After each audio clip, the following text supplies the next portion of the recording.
विश्ववंदनीय विश्वशांतीदूत प्रज्ञाशील समाधीच्या उद्गाता महान करुणावान करुणेचा सागर तथागत सम्यक समृद्ध तथागतांचा पावन पवित्र सद्धम्म त्या सद्धम्माचा सातत्याने प्रचार आणि प्रसार करणारा सदा पूजनीय भिक्खू संघ बुद्ध धम्म आणि संघ या महान तीन रत्नाचे आम्हा सर्वांना माहिती करून देणारे आम्हा सर्वांचा आधारस्तंभ भारतीय घटनेचे शिल्पकार बोधिसत्व गुणवेतान डॉक्टर बाबासाहेब आंबेडकर यांच्या धम्मक्रांतीमध्ये शेवटच्या श्वासापर्यंत समर्पित राहतो।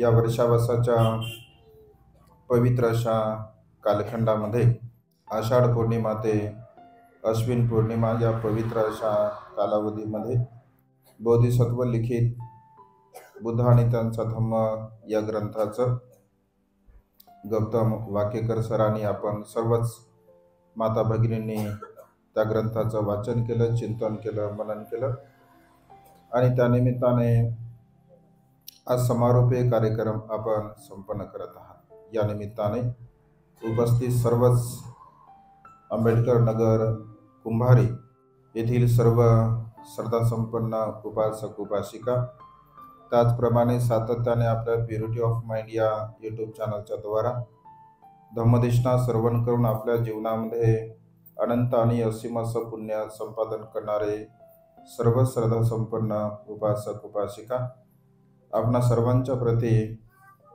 अनंत असीम अपार मंगल मैत्रीची भावना व्यक्त करतो व तुम्हा सर्वांच्या हितासाठी सुखासाठी आणि कल्याणासाठी तथागतांच्या श्रेष्ठ धम्मदेशनेला प्रारंभ करतो। आपण सर्वांनी शांत चित्ताने एकाग्र चित्ताने तथागतांच्या श्रेष्ठ धम्मदेशनेला श्रवण करावे, ग्रहण करावे। कार्यक्रम सगळा बिघडून जाते, चालू केलं म्हणजे मग बोललेलं गेलं वेस्ट, तसं वेस्ट नाही जात, तुम्ही ऐकता पण रिकॉर्डिंग केलं तर मग आणखी लोक पुन्हा आपण चॅनलला टाकत असतो आपल्या तर ऐकत असतो। तर बऱ्याच दिवसानंतर बऱ्याच प्रतीक्षेनंतर आज आपल्या गावामध्ये भेट देता आली। वर्षावासाच्या पवित्र कालखंडामध्ये वाकेकर सरांची भेट झाली होती।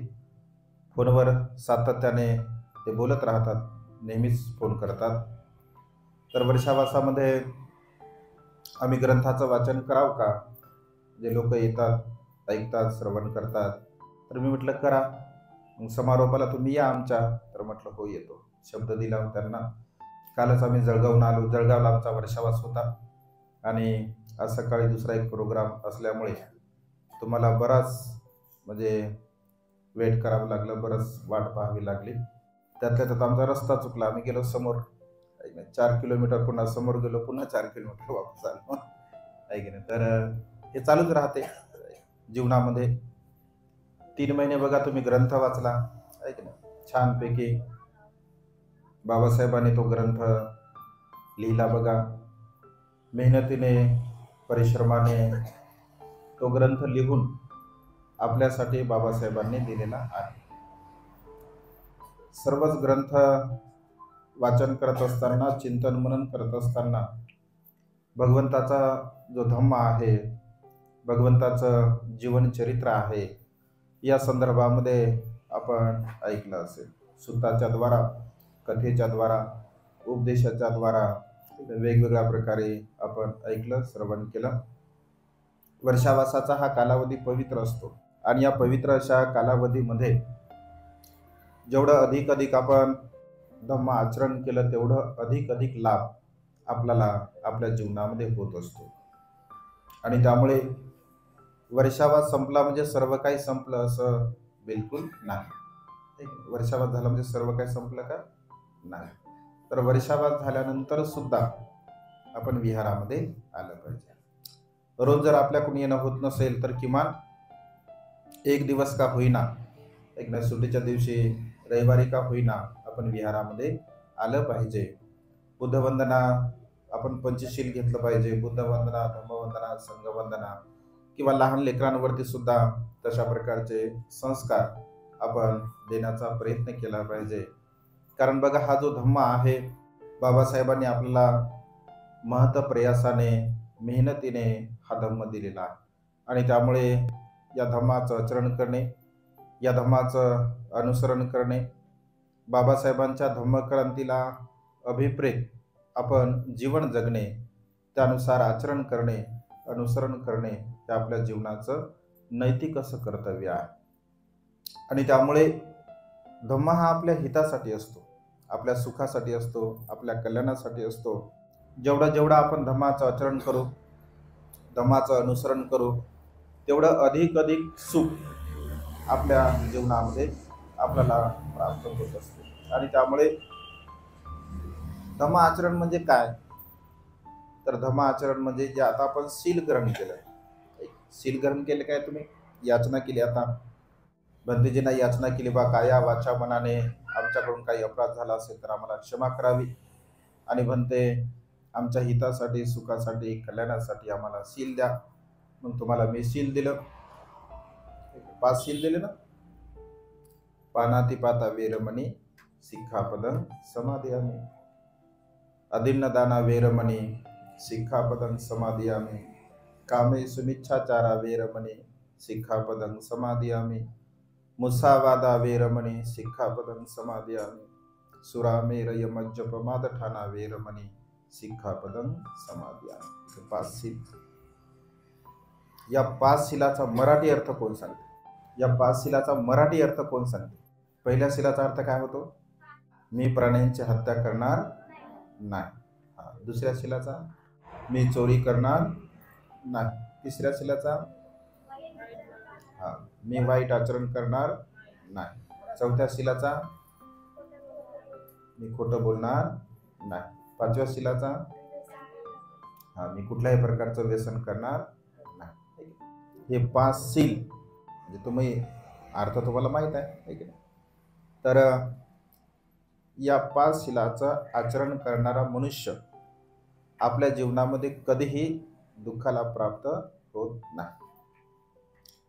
प्राण्यांची हिंसा आपण करू नये, चोरी आपण करू नये, अकुशल कर्म, वाईट कर्म आपण करू नये, आपण खोटं बोलू नये, आपण निंदा नलस्ती करू नये, चहाडी चुगली करू नये, व्यर्थ बडबड करू नये, आपण कुठल्याही प्रकारच्या नशिली पदार्थाचं सेवन करू नये. बुद्ध, धम्म आणि संघ हे 3 रत्न माझे शरणास्थान आहे. या 3 रत्नांचं शरण माझ्या जीवनामध्ये मी धारण करणार आहे. 3 रत्नाच्या व्यतिरिक्त माझं कोणत्याही प्रकारचं शरणस्थान नाही, असा संकल्प आपण आपल्या जीवनामध्ये करत असतो. बुद्ध आणि त्यांचा धम्म या ग्रंथामध्ये बघा, धम्म म्हणजे काय, सद्धम्म म्हणजे काय आणि अधम्म म्हणजे काय, वाचलं की नाही तुम्ही? ऐकलं ना तुम्ही? धम्म म्हणजे काय, सद्धम्म म्हणजे काय आणि अधम्म म्हणजे काय. तर धम्म म्हणजे काय? धम्म म्हणजे नीतिमत्ता, सदाचार, शील. शील म्हणजे धम्म ना. 5 शील म्हणजे धम्म. अधम्म म्हणजे वाईट कर्म, आहे की नाही? अधम्म म्हणजे काय? वाईट. तर मग बाबासाहेबांनी बघा त्याच्यामध्ये व्याख्या केल्या, ऐका, धम्माच्या व्याख्या केल्या बाबासाहेबांनी आणि अधम्माच्या व्याख्या सुद्धा केलेल्या आहे. म्हणजे 2 बाजू असतात बघा, ऐक, जीवनाच्या 2 बाजू असतात प्रत्येक मनुष्याच्या. एक चांगली बाजू असते आणि एक वाईट बाजू असते. जसं आपण म्हणतो ना, नाण्याच्या 2 बाजू असतात. सब्ब पापस अकरणं कुशलस उपसंपदा सचित्त पर्यवदपन येतं बुद्धानुशासन. सब्ब पापस अकरणं म्हणजे कोणत्याही प्रकारचं पाप कर्म न करणे. कुशलस उपसंपदा म्हणजे कुशल कर्म करणे, म्हणजे वाईट कर्म न करणे आणि चांगले कर्म करणे. 2 बाजू आहे. एक चांगलं कर्म करायचं, एक वाईट कर्म करायचं. दोनही लोक कर्म करतात. काही लोक चांगलं कर्म करतात, काही लोक वाईट कर्म करतात. मग त्यांचे परिणाम दिसतात बघा, आपल्याला डोळ्याने दिसतात. कारण भगवंताचा धम्म हा तात्काळ फळ देणारा, किंवा तुम्हाला सुद्धा ती गोष्ट समजू शकते. चांगलं कर्म करणारा मनुष्य आणि वाईट कर्म करणारा मनुष्य याच्यामध्ये काय फरक आहे? चांगलं कर्म करणारा मनुष्य कसं जीवन जगतो? चांगलं जीवन जगतो. वाईट कर्म करणारा मनुष्य कसं जीवन जगतो? वाईट जीवन जगतो. सुखी आणि दुःखी, सुख आणि दुःख. काही लोक सुखी असतात तर काही लोक दुःखी असतात. मग सुखी लोक कोणते असतात आणि दुःखी लोक कोणते असतात? चांगलं कर्म करणारे लोक नेहमी सुखी असतात आणि वाईट कर्म करणारे लोक नेहमी दुःखी असतात. हे दोन बाजू आहे बघा, जीवनाच्या दोन बाजू आहे. एक चांगलं कर्म करणे आणि एक वाईट कर्म करणे. अगदी तसंच धम्म आचरणाच्या सुद्धा दोन बाजू आहे. एक धम्म आहे, दुसरा अधम्म आहे. तर धम्म म्हणजे काय? तर धम्म म्हणजे नीतिमत्ता, धम्म म्हणजे सदाचार, काय सुचिता, वाक सुचिता, मन सुचिता. ऐक ना, सुचितामध्ये शुद्ध करणे, पवित्र करणे, निर्मळ करणे, आपल्या कायला निर्मळ करणे, आपल्या वाणीला निर्मळ करणे, आपल्या मनाला निर्मळ करणे. आता आपल्या शरीराला निर्मळ करणे म्हणजे काय? आपले विचार चांगले ठेवणे, जसे की चोरी न करणे, ऐक ना, प्राण्यांची हत्या न करणे, अकुशल कर्म न करणे, म्हणजे आपलं शरीर शुद्ध आहे. वाणीला शुद्ध करणे म्हणजे काय? वाणी शुद्ध, बोलणं शुद्ध कसं असावं आपलं? ऐक ना, बोलणं चांगलं असावं की नाही? बोलणं चांगलं असलं पाहिजे, गोड असलं पाहिजे, ऐकणं कोमल असलं पाहिजे, ऐकणाऱ्याला ऐका वाटलं पाहिजे. नाही तर लोक काय म्हणतात ना, समजून घ्या, ज्याचं आपल्याला ऐकू वाटत नाही, काय म्हणतात लोक? नुसतंच बडबड करायला म्हणतात, आहे नुसतंच बडबड करायला म्हणतात, कोणीच ऐकायला म्हणतात. त्याचं चांगलं असेल तर आपल्याला ऐकायला आवडते, चांगलं असेल तर ऐकायला आवडते, चांगलं नसेल तर ऐकायला आवडत नाही. मग लोक असं म्हणतात, बजायला म्हणतात. लोक ऐकतात कोणाचं? जो चांगलं आचरण करतो त्याचं, आहे की नाही? नाहीतर मग लोका सांगे ब्रह्मज्ञान आणि स्वतः कोरडे पाषाण. एक लोक म्हणतात ना, दुसऱ्याला तर लय चांगलं सांगायला म्हणतात, स्वतःकडे पाहिजे ना जरा, आहे नाही? चांगलं आचरण जर करणार नसेल मनुष्य आणि तो जर बोलू लागला, समजून घ्या, लोकांना चांगलं सांगू लागला, तर लोक म्हणतात तूच तुझं पाय, आम्हाला कशाला सांगतो, आहे की? वाणी आपली चांगली असली पाहिजे. जैसा बोले तैसा चाले, त्याची वंदामी पाऊले. जसा बोलतो तसा चालतो, तथा भासी तथा कारी. ऐक ना, भगवंताला तथागत का म्हणतात? ऐक ना, भगवंताला आपण तथागत म्हणतो की नाही? तथागत याचा अर्थ होतो तथा भासी तथा कारी, जसा बोलतो तसा चालतो. बाबासाहेब सुद्धा जसे बोलायचे तसे चालायचे. म्हणजे जसं आपण बोलतो तसं आपण आचरण सुद्धा केलं पाहिजे, आपण तसं वागलं सुद्धा पाहिजे, आपण तसं जीवन सुद्धा जगलं पाहिजे. जर तसं आपण जीवन जगेल तर लोक म्हणतात की नाही, माणूस चांगला आहे, स्त्री चांगली आहे, कारण बोलते तसं वागते सुद्धा. मनुष्याचं जीवन बघा फार अनमोल आहे. हे जे आपल्याला जीवन मिळालेलं आहे ते फार अनमोल आहे. आणि बाबासाहेबांच्या पुण्याईमुळे बघा हे जीवन आपलं फार अनमोल झालेलं आहे. कधी काळी बघा, आता आमच्या आई खूप म्हातारे आहेत बघा, आहे की वृद्ध आहेत काही माता, तर त्यांना ते दिवस आहेत बघा, एक ना, चांगलं खायला सुद्धा मिळत नव्हतं, चांगल्या अंगावर वस्त्र घालायला सुद्धा मिळत नव्हते, एक ना, चांगल्या घरामध्ये राहायला सुद्धा मिळत नव्हतं. आज बघा बाबासाहेबांच्या पुण्याईने रोज आपण पंचपक्वान्न खाऊ शकतो, रोज आपण चांगल्या प्रकारचे वस्त्र परिधान करू शकतो, ऐक ना, चांगल्या घरी, पक्क्या घरामध्ये, आपण लाखाच्या घरामध्ये, करोडच्या घरामध्ये आज राहू शकतो, सन्मानाने राहू शकतो आपण, ऐक ना, स्वाभिमानाने राहू शकतो. म्हणजे सर्व काही आपल्याला आज प्राप्त होत आहे. कशामुळे? तर बाबासाहेबांच्या पुण्याईमुळे, माता रमाईच्या त्यागामुळे. माता रमाईने जर त्याग केला नसता, बाबासाहेबांनी जर त्याग केला नसता, तर या सर्व गोष्टी आपल्याला प्राप्त झाल्या असता का? नाही. आणि त्यामुळे मग बाबासाहेबांचे उपकार, माता रमाईचे उपकार आपण कधीही फेडू शकत नाही. आपलं संपूर्ण जीवन जरी आपण खर्ची घातलं तरी बघा बाबासाहेबांचे आणि माता रमाईचे उपकार आपण फेडू शकत नाही. कारण बघा 4 मुलं मेले बाबासाहेबांचे, आहे की नाही? 4 मुलं बघा बाबासाहेबांचे गेले. बाबासाहेबांची इंदुमती मृत्यूला प्राप्त झाली. बाबासाहेबांचा राजरत्न गेला, बाबासाहेबांचा रमेश गेला, बाबासाहेबांचे मुलं आणखी काय नाव बाबासाहेबांच्या, गंगाधर गेला, आणखी यशवंत. फक्त एक बाबासाहेबांचे पुत्र वाचले, यशवंत. 4 मुलं बघा बाबासाहेबांच्या मूर्तीला प्राप्त झाले. तरी सुद्धा बाबासाहेब खचून गेले का? बिलकुल नाही. समाजाचं काम करण्यासाठी, बहुजनांचा उद्धार करण्यासाठी बाबासाहेबांनी बघा आपलं संपूर्ण जीवन खर्ची घातले. शेवटच्या क्षणी बाबासाहेबांनी संविधान लिहिलं, शेवटच्या क्षणी बाबासाहेबांनी बुद्ध आणि त्यांचा धम्मग्रंथ लिहिला. म्हणजे बघा शेवटच्या क्षणापर्यंत बघा बाबासाहेबांनी काम केलं. शेवटच्या क्षणापर्यंत बाबासाहेब राबले, मेहनत केली, परिश्रम केलं आणि या संसारामधून निघून गेले. भगवंत सुद्धा बघा शेवटपर्यंत उपदेश देत राहिले. ऐक ना, शेवटी भगवंताला एक सुभद्र नावाचा व्यक्ती येतो, प्रवज्ञा ग्रहण करतो. शेवटी सुद्धा म्हणजे अगदी मृत्यूशय्येवर असताना सुद्धा भगवंताने बघा लोकांना उपदेश दिला.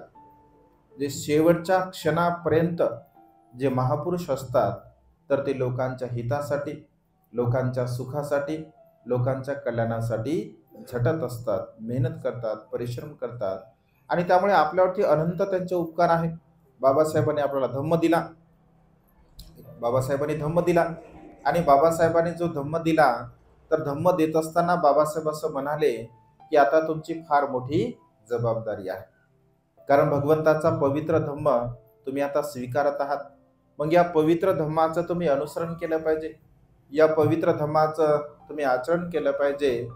तर बाबासाहेब असं म्हणाले की गढूळ पाण्याचा प्रवाह आणि स्वच्छ पाण्याचा प्रवाह एका दिशेने वाहू शकत नाही. जसं समजून घ्या, एक हांडाभर स्वच्छ पाणी आहे आणि एक ग्लासभर किंवा एक कपभर गढूळ पाणी आहे. एक कपभर गढूळ पाणी हांडाभर स्वच्छ पाण्यामध्ये जर आपण टाकलं तर काय होईल? हांडाभर पाणी सुद्धा गढूळ होऊन जाईल. परंतु जर समजा हांडाभर गढूळ पाणी आहे आणि एक ग्लासभर स्वच्छ पाणी आपण टाकलं, काय होईल? काहीच फरक पडणार नाही, त्याच्यामध्ये काही फरक पडणार नाही. अगदी धम्म आचरणाच्या बाबतीमध्ये असंच आहे. बाबासाहेब असं म्हणतात की बुद्ध धम्म, जे बुद्ध तत्वज्ञान हे स्वच्छ पाण्यासारखं आहे. मग या बुद्ध तत्वज्ञानासोबत जर तुम्ही गढूळ पाण्याचा प्रवाह जर तुमच्या सोबत नेत असाल तर मात्र तुमच्या जीवनामध्ये कधीही सुख प्राप्त होऊ शकत नाही. मग गढूळ पाण्याचा प्रवाह म्हणजे काय? जसं पूर्वीचं आचरण लोक करायचे बघा, अंधश्रद्धा आहे, कर्मकांड आहे, ईश्वरवाद आहे, आत्मा आहे, परमात्मा आहे. अधम्म म्हणजे काय? तुम्ही वाचलं की नाही? अधम्मामध्ये ऐकलं ना तुम्ही? ब्रह्मसंयुज्यावरती विश्वास म्हणजे अधम्म, ईश्वरावरती विश्वास म्हणजे अधम्म, आत्मा परमात्म्यावरती विश्वास म्हणजे अधम्म. ऐक ना, खोट्या जुन्या रूढी परंपरेवरती विश्वास म्हणजे अधम्म. म्हणजे जी गोष्ट आपल्या हिताची नाही, जी गोष्ट आपल्या सुखाची नाही, जी गोष्ट आपल्या कल्याणाची आहे, ज्या गोष्टीपासून आपल्याला काही लाभ नाही, अशा प्रकारच्या गोष्टींचा आचरण जर आपण करत असेल तर त्यापासून काही सुद्धा लाभ आपल्याला होत नाही. आणि त्यामुळे आपली दृष्टी सम्यक ठेवली पाहिजे. सम्यक दृष्टी जर आपल्याकडे असेल, अनेक लोक आत्मा, परमात्मा, देव, ईश्वर ह्या सर्व गोष्टी करत असतात. जसं उदाहरण म्हणून बघा, लोक कसे असतात, विचार कसा करतात. जसं समजा एखादा शेतकरी आहे, ऐका, शेतकरी, जर तुम्ही आता शेतकरीच आहात किंवा तुम्ही शेतामध्ये असता, तुम्हाला माहीतच आहे, एक शेतकरी शेत नांगरतो, ऐक नाही, एक शेतकरी शेत वखरतो, नांगरतो, वखरतो, ऐक, त्याची वेचणी करतो, त्याला स्वच्छ करतो, पुन्हा त्याच्यामध्ये पावसाळा सुरू झाला की पुन्हा त्याला डवरतो, काडी कचरा काढतो, काळीशार जमीन करतो, ऐक ना, पीक पेरतो, पीक झाल्यानंतर त्याचं निंदन खुरपण करतो, ऐक ना, त्याच्यामध्ये औषध टाकतो, ऐक, शेवटी मग पीक येते, त्याची मळणी करतो. एक ना, गहू ज्वारी काढतो आणि गहू ज्वारी काढल्यानंतर काय म्हणतो मग? काय म्हणतो? काय म्हणतो माणूस? देवाच्या कृपेने पीक लय चांगलं आलं म्हणते की नाही माणूस? देवाच्या कृपेने कसं काय किती झाले गहू? अहो देवाच्या कृपेने 10 गोणे झाले, 20 गोणे झाले, 20 पोते झाले, 30 पोते. आता मला सांगा, देव काय नांगरायला होता का? देव काय वखरायला होता का? का दौंड धरायला होता? का निंदायला होता? का खुरपायला होता? का खत टाकायला होता? हा? कशाला होता सांगा बरं? कोणी मेहनत केली? मेहनत केली आपण, कष्ट केले आपण, राबलो आपण, आणि श्रेय कोणाला दिला आपण? देवाला. ज्याला पाहिलं का आपण कधी? आपल्या बापानं तर पाहिलं का? आपल्या आज्यानं तरी पाहिलं का? कोण पाहिलं का? कोणच नाही पाहिलं. मग जी गोष्ट आपण पाहिलीच नाही त्याच्यावरती आपण विश्वास कसा ठेवायचा? जी गोष्ट आपण पाहिलीच नाही तर त्यावरती आपण विश्वास ठेवला का? ठेवतो का आपण? ते असं झालं बघा, असं म्हटलं आहे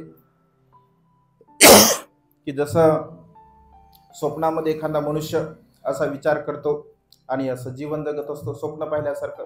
म्हणजे एखादी गोष्ट जोपर्यंत आपण बघा, छोट्या छोट्या गोष्टी असतात, परंतु मनुष्याला परावलंबी जीवन जगण्याची सवय झालेली असते आणि त्यामुळे मनुष्य बघा दुसऱ्यावरती सर्व काही अवलंबून देतो. बाबासाहेब असं म्हणतात की आपल्या मनगटामध्ये बळ असलं पाहिजे, ताकद असली पाहिजे, आणि आपल्या मनगटाच्या ताकदीवरती, बळावरती हे सर्व काही आपण प्राप्त करू शकतो. कारण स्वतःच मनुष्य करतो. जसं उदाहरण म्हणून अनेक लोक बघा पूजा अर्चा करतात, प्रार्थना करतात, ऐक ना, ईश्वर, देव, आत्मा, परमात्म्याच्या. मला सांगा, कोरोनाच्या काळामध्ये लोकांनी किती देवाचं आचरण केलं? कोरोनाच्या काळामध्ये होतं का काही सुद्धा नव्हतं. कोरोनाच्या काळामध्ये बघा मनुष्य स्वतःचं जीवन जगण्यासाठी प्रयत्न करत होता बघा, आणि त्यामुळे देव, आत्मा, ईश्वर, परमात्मा इथे काहीही सुद्धा नाही. आणि त्यामुळे बाबासाहेबांनी हा जो धम्म दिला हा शुद्ध स्वरूपामध्ये धम्म दिलेला, आणि त्यामुळे आपलं जे आचरण आहे आपलं आचरण आपण शुद्ध ठेवलं पाहिजे, परिशुद्ध ठेवलं पाहिजे, निर्मळ ठेवलं पाहिजे. जर तुम्ही धम्माचं आचरण करसाल, जर तुम्ही धम्माचं अनुसरण करसाल तरच तुम्हाला बघा सुख लाभेल, अन्यथा तुम्हाला सुख लाभू शकत नाही. आणि त्यामुळे सातत्याने आपण आपल्या स्वतःवरती विश्वास ठेवला पाहिजे, आपल्या स्वतःवरती आपण भरोसा ठेवला पाहिजे, आणि स्वतःवरती आचरण करून, स्वतःवरती विश्वास ठेवून अंधश्रद्धा, कर्मकांड, ईश्वरवाद या साऱ्या गोष्टीचा बघा आपण त्याग केला पाहिजे. कारण या साऱ्या गोष्टींचा आपण त्याग करेल तर आपल्याला सुख लाभेल. बघा बाबासाहेब किती बुद्ध धम्म संघाच्या प्रती श्रद्धा होती बघा बाबासाहेबांची, होती की नाही श्रद्धा? बाबासाहेब बघा रमाईची एक इच्छा होती बघा. काय इच्छा होती तुम्हाला माहित आहे? कुठे जायची इच्छा होती? होती की नाही रमाईची इच्छा? रमाई काय म्हणे बाबासाहेबांना की माझी पंढरपूरला जाण्याची खूप इच्छा आहे. मग समजून घ्या, एखाद्या पत्नीची इच्छा पतीने पूर्ण करावं की नाही? करायला पाहिजे. मग बाबासाहेबांनी का नाही केली? का नाही केली सांगा बरं? बाबासाहेब काय म्हणाले की रामू, त्या पंढरीचा पांडुरंग आपल्याला दर्शन देणार नाही. मग जे आपल्याला दर्शन देणारच नाही मग तिथे आपण कशाला जायला पाहिजे? दुसऱ्या बाजूने बाबासाहेब काय म्हणतात की मला जर आयुष्य लाभलं तर पंढरपूरचा पांडुरंग हा बुद्धच आहे हे मी सिद्ध करून दाखवतो, असं बाबासाहेब म्हणले की नाही? बाबासाहेबांचं वचन आहे बघा, बाबासाहेबांचं वाक्य आहे. म्हणजे एका बाजूने बाबासाहेब असं म्हणतात की मला जर आयुष्य लाभलं तर मी सिद्ध करून दाखवतो की पंढरीचा पांडुरंग दुसरं दिसं कोणी नसून बुद्धच आहे. पण दुसऱ्या बाजूने रमाईने केलेली इच्छा बाबासाहेब पूर्ण करत नाही, कारण बाबासाहेब असं म्हणतात की तो आपल्याला सध्या दर्शन देत नाही. आपण असं नवीन पंढरपूर निर्माण करू जिथे समता असेल, स्वातंत्र्य असेल, बंधुभाव असेल, न्याय असेल. ऐक नाही, बाबासाहेबांनी पंढरपूर निर्माण केले की नाही? दीक्षाभूमी निर्माण केली की नाही? आहे का? लाखो लोक बघा आज तिथे जातात, आहे की नाही? आणि जर समजून घ्या, रमाईला जर बाबासाहेबांनी पंढरपूरला नेलं असतं तर काय झालं असतं?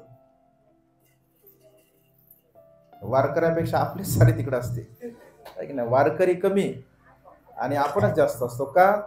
बाबासाहेब गेले होते पंढरपूरला, रमाईला घेऊन गेले होते पंढरपूरला, एक ना असं लोक बोलले असते. परंतु काळाला अनुसरून ज्या गोष्टी बदलत असतात त्या गोष्टी सोडून दिल्या पाहिजे आणि त्याचं आचरण केलं पाहिजे, त्याचं अनुसरण केलं पाहिजे. आणि त्यामुळे बघा शुद्ध स्वरूपामध्ये बाबासाहेबांनी हा धम्म आपल्याला दिलेला आहे.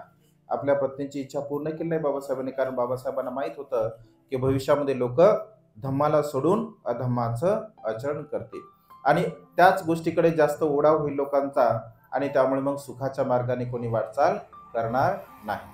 आणि धम्म हा बघा शुद्ध स्वरूपामध्ये आपल्याला असला पाहिजे.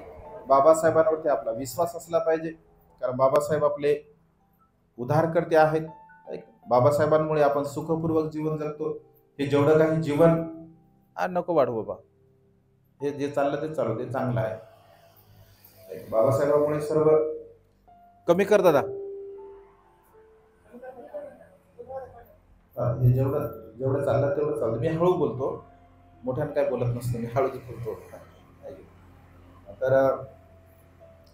बाबासाहेबांमुळे हा धम्मा आपल्याला प्राप्त झाला.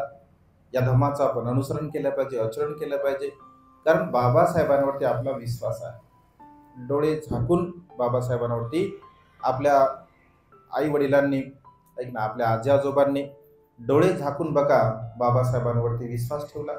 मग बाबासाहेबांवरती जर आपण विश्वास ठेवला, बाबासाहेबांनी आपल्याला 22 प्रतिज्ञा दिल्या की नाही? 14 ऑक्टोबर 1956 बाबासाहेबांनी आपल्याला 22 प्रतिज्ञा दिलेल्या. कोणाला येतात 22 प्रतिज्ञा? माहित आहे का तुम्हाला? वाचल्या का तुम्ही कधी घरी? वाचल्या का? कोणाला येतात?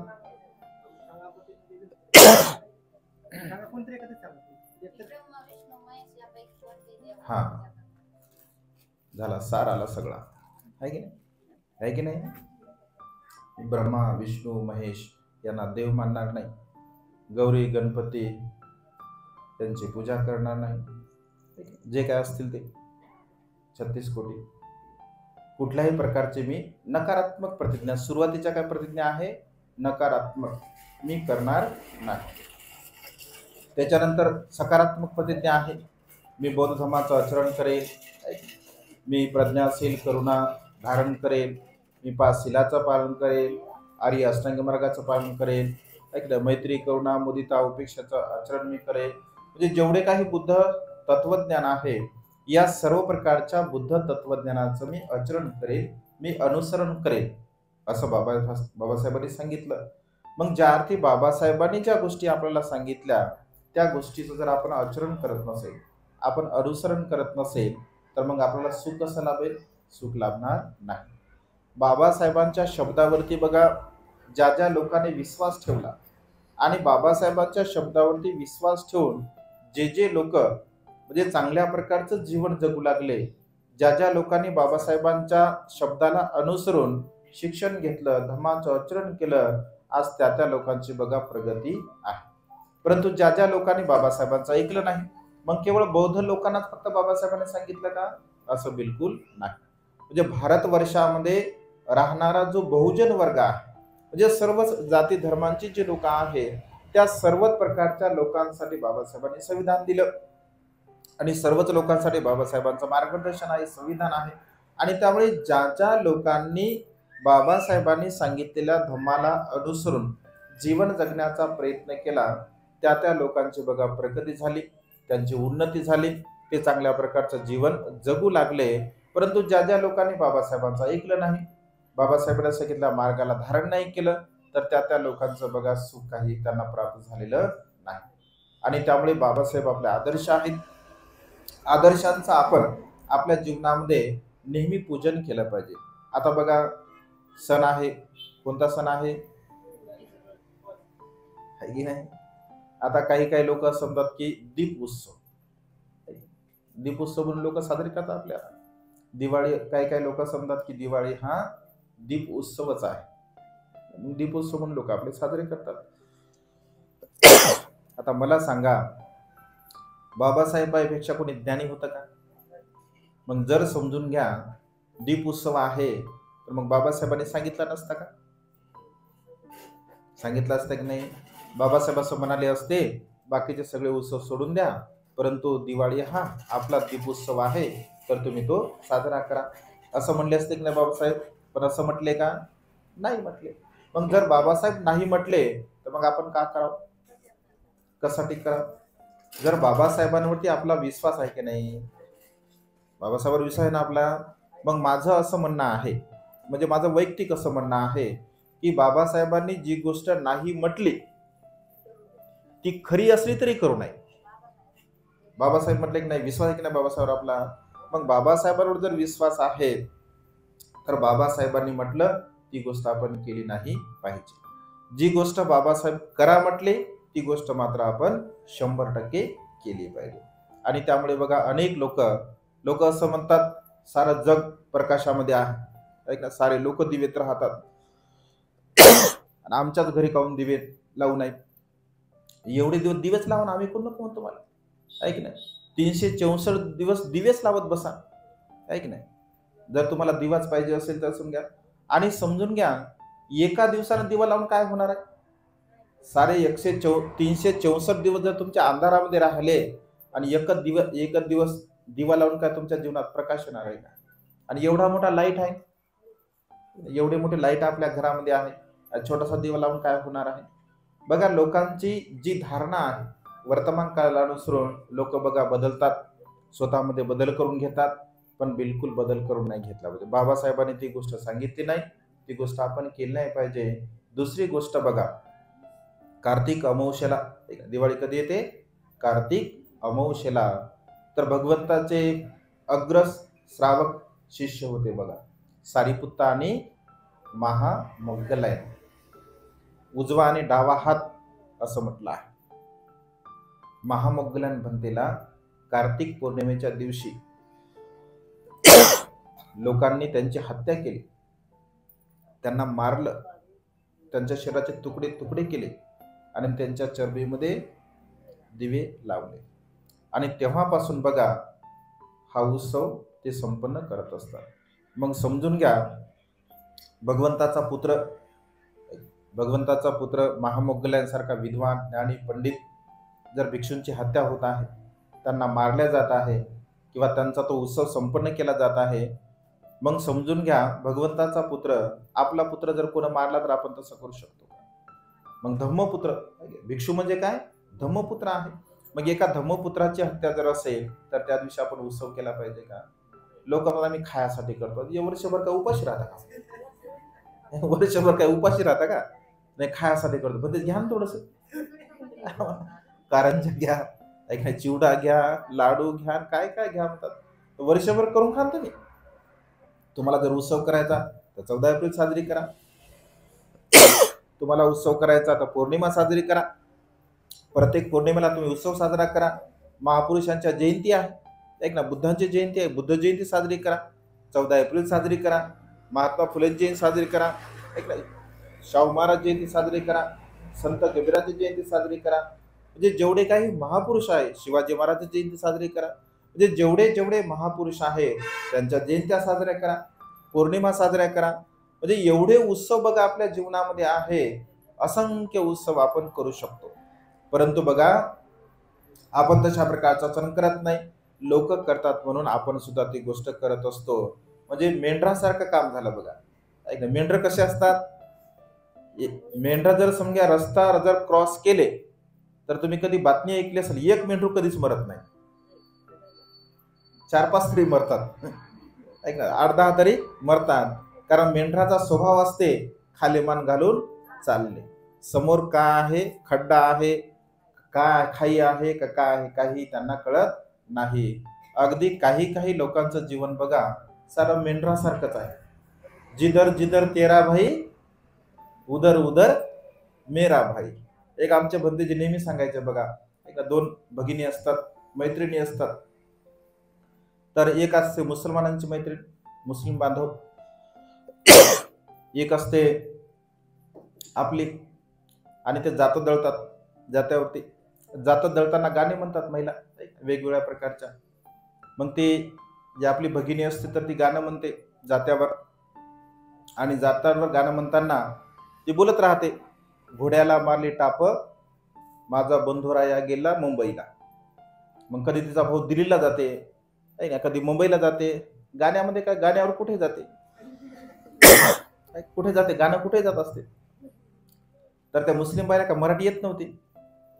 मग ती राहून राहून म्हणते, जिदर जिदर तेरा भाई, उदर उदर मेरा भाई. मग तेरा भाई दिल्लीला जाऊ दे का मुंबईला जाऊ दे का कुठं मसनात जाऊ दे, जिकडं गेला तिकडं माझा भाऊ सोबत तुझ्या. तसं कार्यक्रम आहे बघा आपल्या लोकांचा. जिदर जिदर तेरा भाई, उदर उदर मेरा भाई. म्हणजे लोक करतात म्हणून आपण केलं नाही केलं. आपल्याला बुद्धी आहे, प्रज्ञा आहे. आपली प्रज्ञा, आपली बुद्धिमत्ता आपण विकसित केली पाहिजे.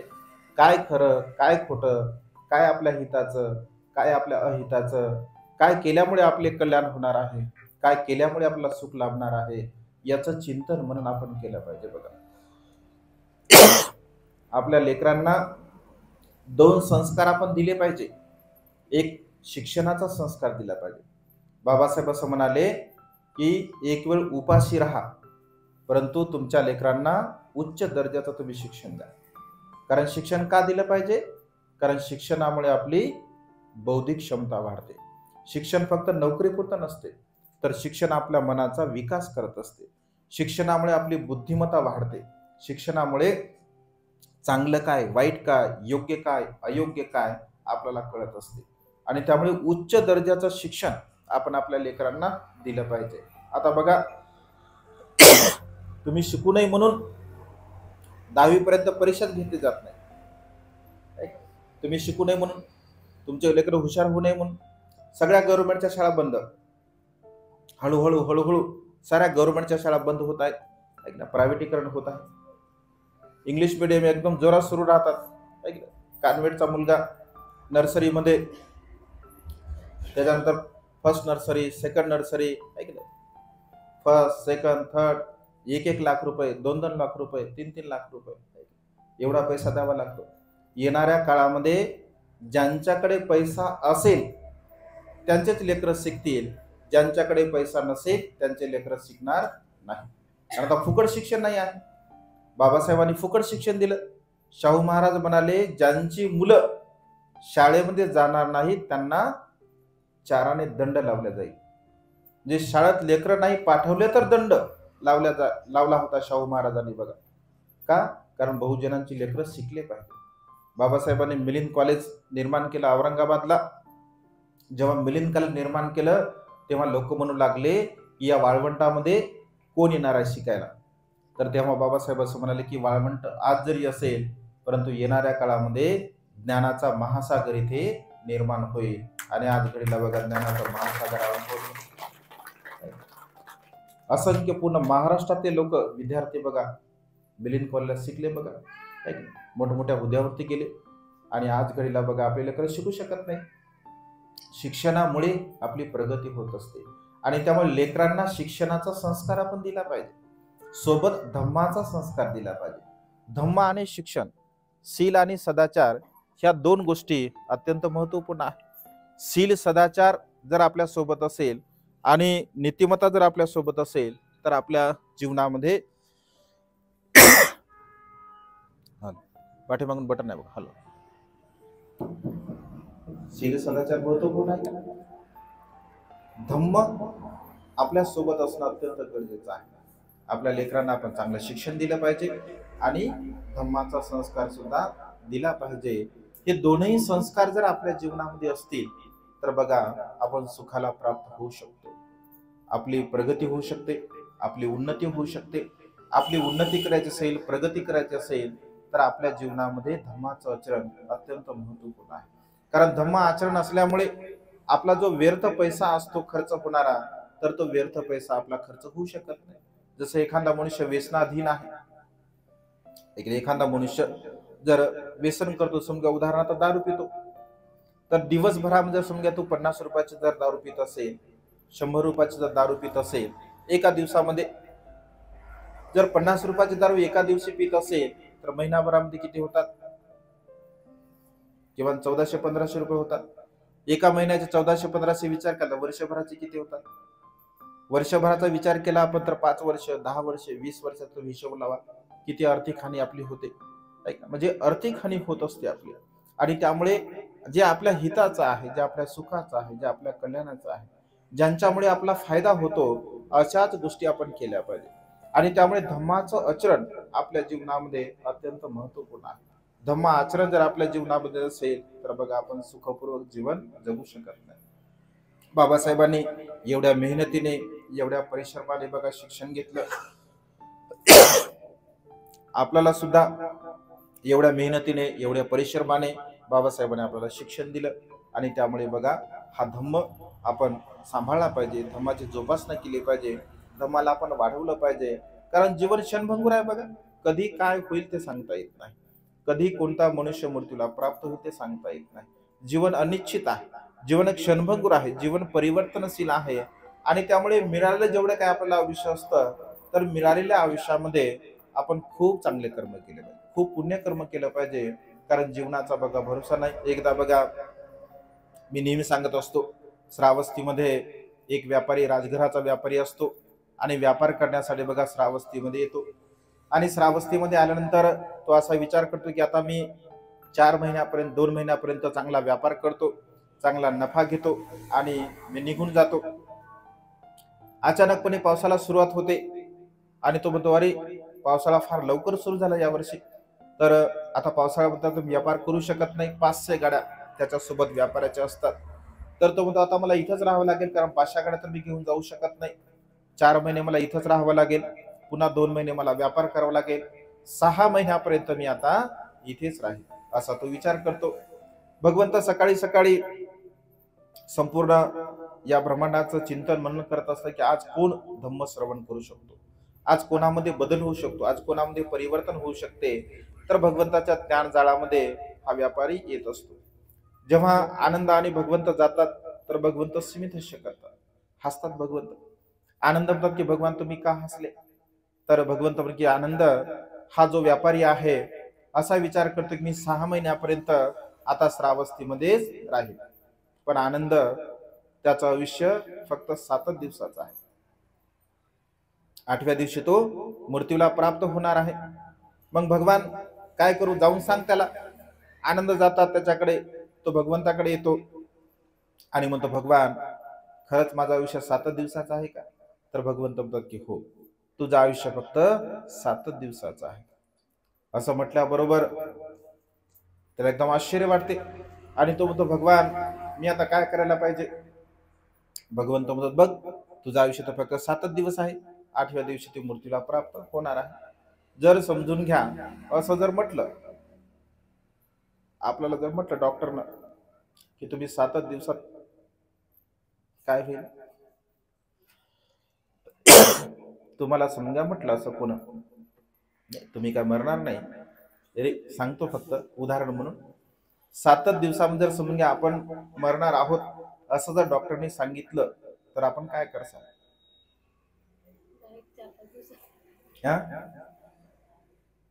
आपल्याकडे 7 दिवसापेक्षाही जास्त पुरतील अशा जर चांगल्या वस्तू असत त्या वस्तू गोरगरिबांना वाटून देण्याचा समजून घ्या, त्याला वाटल दात पुण्यकर्म करत आहे की कुशल कर्म करत 7 दिवस, पण लयच बुद्धिमान असेल तर, नाही तर मरण म्हटलं की माणसाला भीती वाटते. मरण कोणाला वाटते मराव म्हणून? जर जर जर म्हातारा असेल आणि त्यांना जर असं म्हटलं की आता बस झालं बाबा, बस झालं तुमचं, नाही बाबा म्हणतात आणखी जगू द्या आम्हाला, आहे की नाही? कुणालाही असं वाटत नाही, कारण मृत्यू माणसाला भीतीदायक असतो. जेव्हा मनुष्याला कळेल तर तो रडेल, आक्रोश करेल. एखादा हळव्या मनाचा जर असेल जाग्यावरच जाईल. हळव्या मनाचे लोक असतात ना, काही कधी कधी लोक असं म्हणतात हळव्या मनाचा होता. एखादी बातमी ऐकल्याबरोबर बघा लोकांना अटॅक येतो आणि मृत्यूला प्राप्त होत असतात. कोणी दुःखी करेल, रडेल, आक्रोश करेल, कारण त्याला असं वाटेल की अरे आता माझं आयुष्य तर फक्त 7 दिवसाचं आहे. काही काही लोकांना वाटेल जाऊ द्या आता 7च दिवस आहे, खाऊन पिऊन घेऊ द्या, ऐक ना, खा पिया मौज मजा करा. असे लोक जीवन जगतात ना, काय काय खाणे पिणे मौज मजा करणे. काय काही लोकांना असं म्हणलं की अरे जाऊ द्या, खाऊन पिऊन मौज मजा करू द्या, खाण्यामध्ये लोक घालवते. कोरोनाच्या काळामध्ये लोकांनी तेच केलं, ऐक ना, चांगले चांगले पदार्थ बनवून खाऊ घातले, ऐक ना.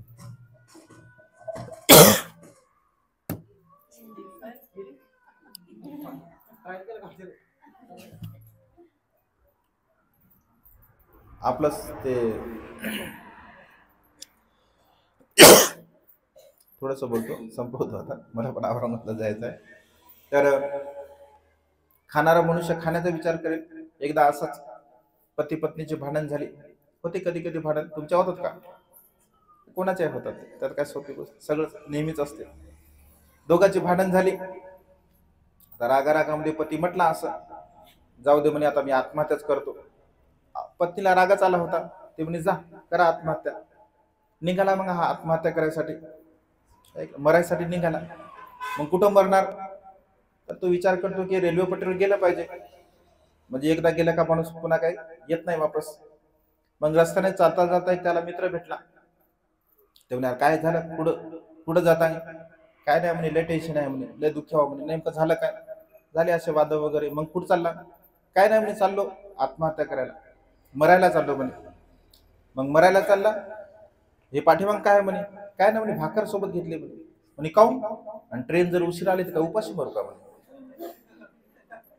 ट्रेन जर नाही, कधी कधी होत खाणाऱ्या माणसाला खाऊन मरा वाटते.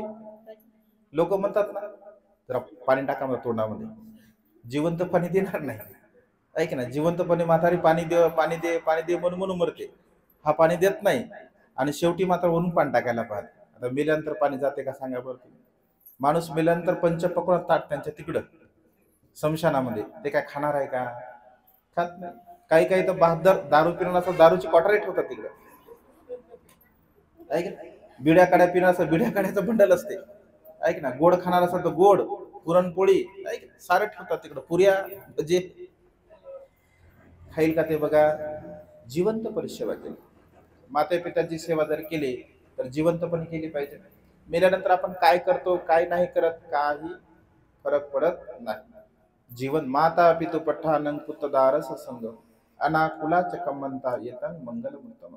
आई वडिलांची सेवा केली पाहिजे, कारण आई वडिलांमुळे हा जन्म प्राप्त झाला असतो,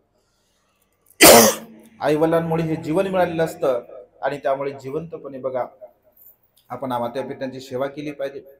काही काही लोकांना तसं वाटतं, भांडण करायला लोकांना वाटतं 7 दिवस आहे, जरा भांडण बिडण करू द्या, ऐक ना. दुश्मनी आहे तर काढून घेऊ द्या, भांडणं करायला लोकांना आवडते. भगवंतांनाही वेरेने वीराने सांगितलं, वैरानेवर कधीही शांत होत नाही. मैत्रीने या जगाला जिंकण्याचा प्रयत्न केला पाहिजे. पण सज्जन मनुष्य, ज्ञानी मनुष्य विचार केला, अरे माझे दिवस 7 दिवस आहे. तो सुद्धा विचार असतो, बुद्धिवान असतो, ज्ञानी असतो. तो म्हणतो भगवान आजपासून 7 दिवसापर्यंत माझ्याकडे तुम्ही भोजनाचं निमंत्रण स्वीकारा.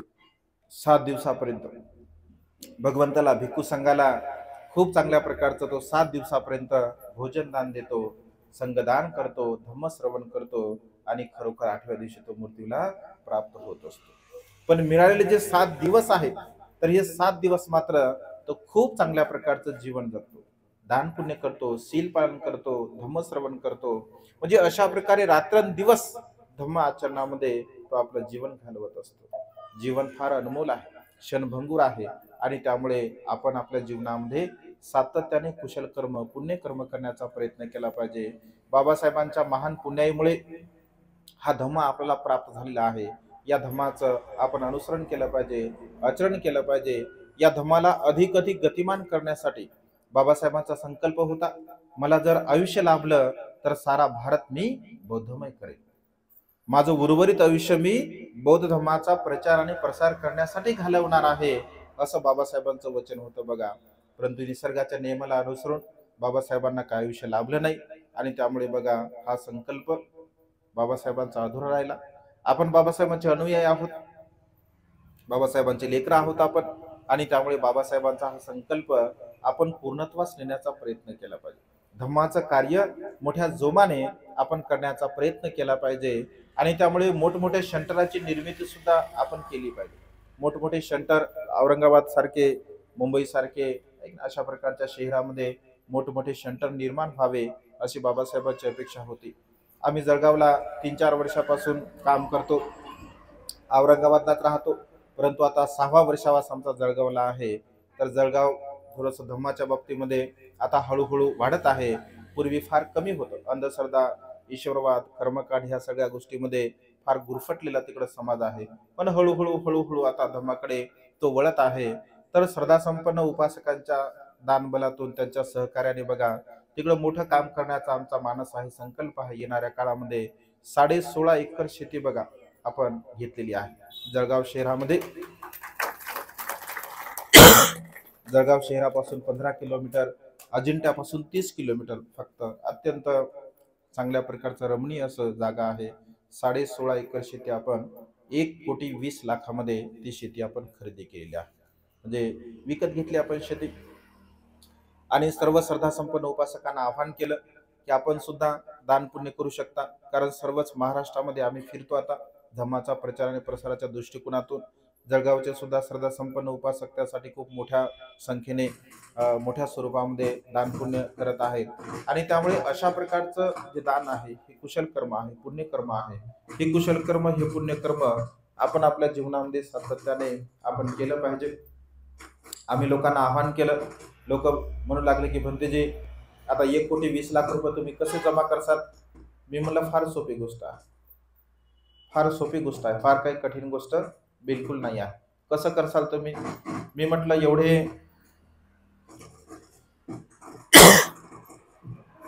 काय झालं नाही, त्याचा काय संबंध नाही. हा ठीक आहे, 5 मिनिटात अडकून टाकतो कार्यक्रम. तर एवढा मोठा पैसा तुम्ही कसा जमा करसाल? मी म्हटलं सोपी गोष्ट आहे, काही कठीण गोष्ट नाही आहे. कारण संपूर्ण महाराष्ट्रामध्ये आम्ही फिरतो, लोकांच्या ओळखी आहे, सर्वांकडे जात असतो आम्ही. आणि त्यामुळे मी म्हटलं बघा, श्रद्धा संपन्न उपासक दानशूर आहेत. एका व्यक्तीने आपल्या या प्रोजेक्टसाठी जर समजून घ्या 10,000 रुपये जर मला दान दिले, त्यांना पैसा कसा जमा होईल हे सांगितलं मी. एका व्यक्तीने जर समजून घ्या 10,000 रुपये जर मला दान दिले, एका व्यक्तीने जर 10,000 दिले, असे जर 1200 लोक तयार झाले 1,20,00,000 रुपये. सोपी गोष्ट आहे. पुन्हा मी लोकांना असं म्हटलं, आवाहन केलं लोकांना की 10,000 रुपये देण्याची इच्छा आहे, पण एकदाच आपण देऊ शकत नाही, तर 2दा द्या, 5,000 रुपये, तेही जास्त होतात. तर 2,000 रुपयाने 5 महिने द्या, तेही जास्त होतात. तर किमान 1,000 रुपये महिन्याने 10 महिन्यापर्यंत तुम्ही 10,000 रुपये द्या. जे बाबासाहेबांचा संकल्प पूर्ण करण्यासाठी बघा अनेक श्रद्धा संपन्न उपासक उपासिका त्या दानामध्ये सहभागी होत आहे. म्हणजे बाबासाहेबांचं जे धम्म कार्य आहे, या धम्म कार्याला गतिमान करण्यासाठी आपलं जीवन आपण समर्पित केलं पाहिजे. आता भिक्षू जीवनामध्ये आम्ही बघा 21 वर्ष झाले आम्हाला भिक्षू जीवनामध्ये. हा आमचा 19वा वर्षावास होता. आता पुढील वर्षावास आमचा 20वा वर्षावास आहे, म्हणजे महाथेरो आम्ही पुढच्या वर्षी होणार आहे. 21 वर्ष आम्ही भिक्खू जीवनामध्ये म्हणजे घालवलेले आहे. जे संपूर्ण जीवन बाबासाहेबांच्या धम्मक्रांतीला वाहून घेतलं आणि स्वतःला आपण धन्य समजलं पाहिजे की आपल्याला काहीतरी करता येतं. आपल्याला बाबासाहेबांच्या धम्मक्रांतीमध्ये थोडंफार करता येतं, आपण थोडंफार काम करू शकतो, लोकांना जागरूक करू शकतो. आणि त्यामुळे प्रत्येकाचं जर कर्तव्य केलं तर बघा बाबासाहेबांचा हा जो संकल्प आहे, या संकल्पाला आपण पूर्णत्वास नेऊ शकतो. हा संकल्प पूर्ण आपण करू शकतो. आणि त्यामुळे सातत्याने आपण नेहमी धम्माचं आचरण करावं. आपल्याला जरी कुणाला असं वाटत असेल की आपण या दान पुण्यामध्ये सहभागी झालं पाहिजे आणि तेवढेच दिले पाहिजे असं बिलकुल नाही आहे. तुम्ही 10 रुपये देऊ शकता, 20 रुपये, 50 रुपये, 100 रुपये, जे काही असेल, किंवा मंथली लोक सुद्धा 5 रुपये, 10 रुपये रोज पाठवतात. म्हणजे जेणेकरून हातभार या धम्म कार्यासाठी आपण लावला पाहिजे, लागला पाहिजे. आमचे वाकेकर सुद्धा त्यामध्ये सहभागी राहतात. नेहमी जेव्हा जेव्हा उपोषणशील आहे तेव्हा तेव्हा ते त्यांच्या परीने दान पुण्य पाठवतात, अन्य भिक्षूंना सुद्धा पाठवत राहतात. म्हणजे हे जे कुशल कर्म, पुण्यकर्म असतं की बाबासाहेबांच्या धम्मक्रांतीला गतिमान करण्यासाठी आपण जे मदत करत असतो, तर त्यामध्ये बघा आपलं सुद्धा हे योगदान असते. आणि त्यामुळे आपण या 3 महिन्यापर्यंत बुद्ध आणि त्यांचा धम्मग्रंथ वाचन केला, चिंतन केलं, मनन केलं. आपण मोठ्या संख्येने तुम्ही येत होता.